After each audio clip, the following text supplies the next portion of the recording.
अभिजीत दीपके ने प्रधानमंत्री की त्वचा को लेकर उठाए सवालिया निशान। कहा, देश से ज्यादा चमक आपकी त्वचा में नजर आती है। उन्होंने राहुल गांधी की आवाज़ में आवाज़ मिलाकर अब प्रधानमंत्री मोदी के अलावा अमित शाह का भी इस्तीफा मांगा है।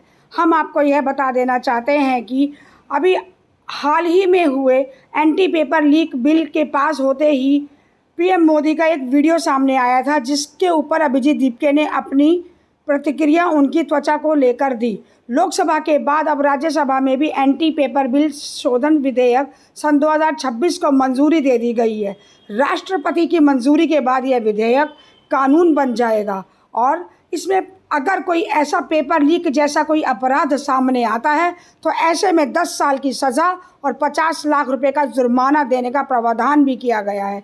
विधेयक पारित होने के बाद प्रधानमंत्री नरेंद्र मोदी ने इसे परीक्षा व्यवस्था में सुधार की दिशा में बहुत बड़ा एक कदम बताया है। परंतु कॉकरोच पार्टी तो ठहरी कॉकरोच पार्टी, उसने अपने तीखी प्रतिक्रिया देते हुए प्रधानमंत्री की त्वचा पर ही तंज कस के कह दिया कि देश की चमक से ज़्यादा आपकी त्वचा चमकती है। प्रधानमंत्री जी, देश की चमक पर ध्यान दीजिए।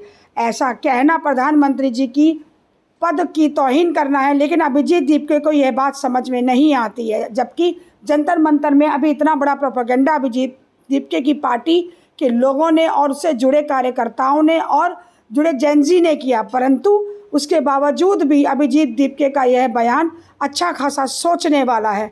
हम आपको यह भी बताना चाहेंगे कि प्रधानमंत्री नरेंद्र मोदी ने एक वीडियो संदेश जारी करा। उन्होंने कहा कि यह कानून देश के भरोसेमंद और पारदर्शी परीक्षा प्रणाली को मजबूत बनाएगा और यह एक बहुत बड़ा कदम है। उन्होंने यह भी कहा कि पेपर माफिया को किसी भी प्रकार की किसी भी कीमत पर बख्शा नहीं जाएगा।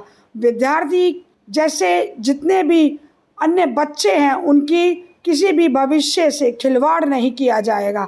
परंतु अभिजीत दीपके अपनी तंज पर अड़े हुए हैं। 7 घंटे चली चर्चा के अंदर संशोधन प्रस्ताव आगे रखा गया और अब द्रौपदी मुर्मू के आगे यह पेश किया जाएगा, जिसके ऊपर स्टैंप लगते ही यह सवाल एक सुलझा हुआ सवाल के रूप में और देश के प्रति और बच्चों के प्रति, भविष्य के में जो बच्चे नीट की परीक्षा देंगे उनके प्रति या अन्य किसी ऐसी परीक्षा को लेकर कभी भी उनसे खिलवाड़ नहीं किया जाएगा।